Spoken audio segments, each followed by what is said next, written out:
Hey everyone, I'm Byron with Autowbrake. And I'm Carlton. And a lot of people have asked about our story.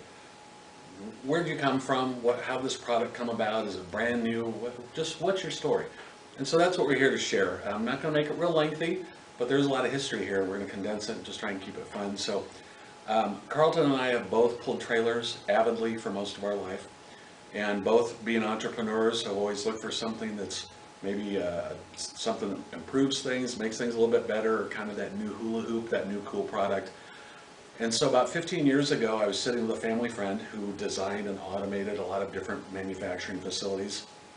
And the topic of brake controls came up. And he had a patent from 1972 with a cool idea of putting a brake control on the trailer rather than inside the vehicle, which traditionally they've been wired into. So liked the idea. It was old, but we decided, hey, let's blow the dust off this patent. Let's redesign this thing, put some new electronics. There's so many different improvements with technology, and let's breathe life into it. And so that's what we did. So it took a couple years, obviously, to do all that, and this is what we came up with. This mounted on the trailer, plugged into the vehicle, the other end plugged into the trailer. And I took it out around the West Coast and Southwest and got a lot of dealer feedback and feedback from the consumer. And they said, hey, you know what? I like it. It works, but it's big, it's ugly, and it's cumbersome. And so I got rid of it. The other thing, it had a cigarette lighter plug-in remote to activate the brakes and change settings. And people said, hey, you know what? I got enough things in my dash. I hate having to deal with that.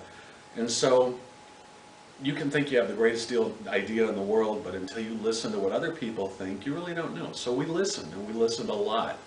And then came phase two, redesign, new product. And really what we did, again, from the standpoint of listening, we went to a number of shows, virtually with pennies in our pocket to get to them and get into them. We showed the products that we had, but we listened to a lot of the customers that came in. Feedback is so important for us. And with that feedback, we came up with our next generation, which a lot of people touted the little red box, but we came up with this product, and it really worked fantastically in the industry. They had the same thing in regards to settings. We had a key fob, again, that's wireless to it, that you utilize in the cabin of the vehicle, but it had the ability to test it and do your settings for you at that point in time. And it was really something that came from those shows. That's an ongoing process. That's never going to change for us. So we keep on improving based on what our feedback is from customers. And the units, they evolved in regards to the remotes. They evolved as we progressed. People said, this looks kind of plain. Some of our customers liked the idea that, we had the American symbol in it. We had some customers in Canada that didn't think so much about that, but ultimately they liked it. We went to something that was more simplistic to kind of cross markets, so to speak, so we can use anywhere. And that's what we kind of developed and kept on ongoing with the development of that process. So Carlton and I took this thing to market and decided this was our dream. We're going to sell this new product. It makes things easier. It's simple, especially for someone like me that doesn't like dealing with electronics. I can put this on my trailer and it works. That's all I know. You put it on and it's done. So started getting a little bit of traction, and the partner that we had, which did all of the design work, ended up passing away unexpectedly. Carlton and I, being the sales and marketing arm, spent a lot of time breaking into the industry, developing relationships, working with clients, and we didn't want to just be left with an empty dream and nothing to do. So we started grinding it out. We needed to go into full redesign mode, start from square one all over again. And we decided, let's take some of the things that we heard, improvements that people wanted, and let's start this whole thing all over. And we grinded it out. You talk about a grind.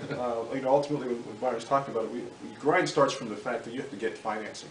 And we just didn't have it in our pocket, so we had to go to banks. We went to several banks, finally got a banker to listen to us. Ironically, when you talk about a grind and believing in what you're doing, we were paying 18% loans. Max credit cards, borrowed money, depleted retirement, everything, because we thought we had a great product, and listening to the market and the people, they thought we had a great product too. And this was our dream. We wanted to keep this thing out there and build it and make it big. And we kept on driving. We believe in it. So ultimately, that's where we're at now. So what happened next is the next step was we heard about it because we're in Cedar Rapids, Iowa here. We heard about the Shark Tank being in Des Moines.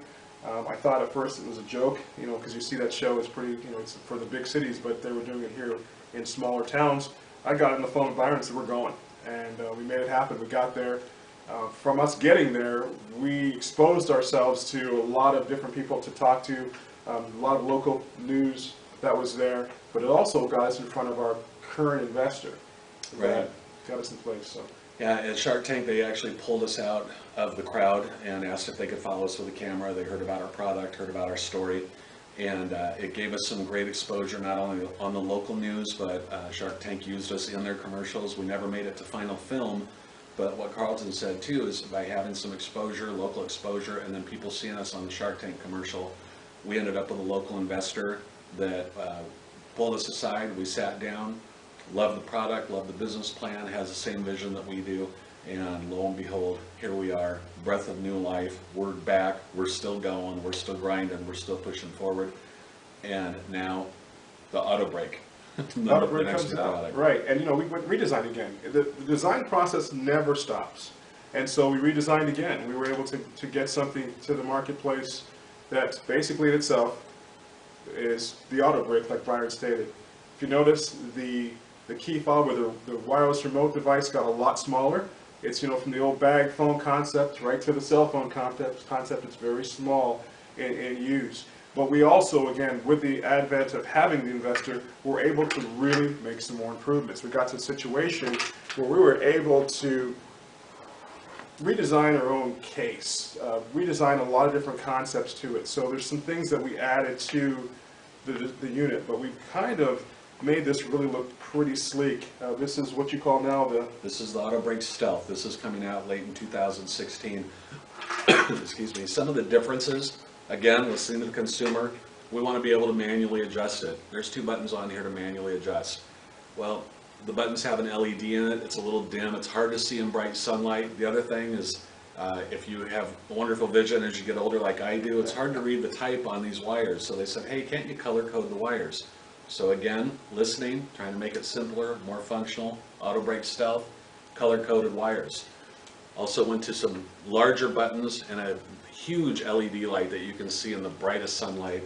It's also on the top of the box, which is nice because no matter where you mount it, you're going to be able to see it easily. If this is mounted underneath, it's kind of tough to see it. So again, listening to you, listening to the market, that's what we want to do. We want to make it simpler, better, easier, and again, on the trailer. So that's our goal, that's our story.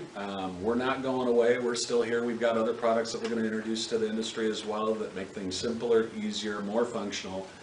And Autowbrake, thanks for listening. Remember, we're behind you. all the way. All the way. Thanks for listening. Take care.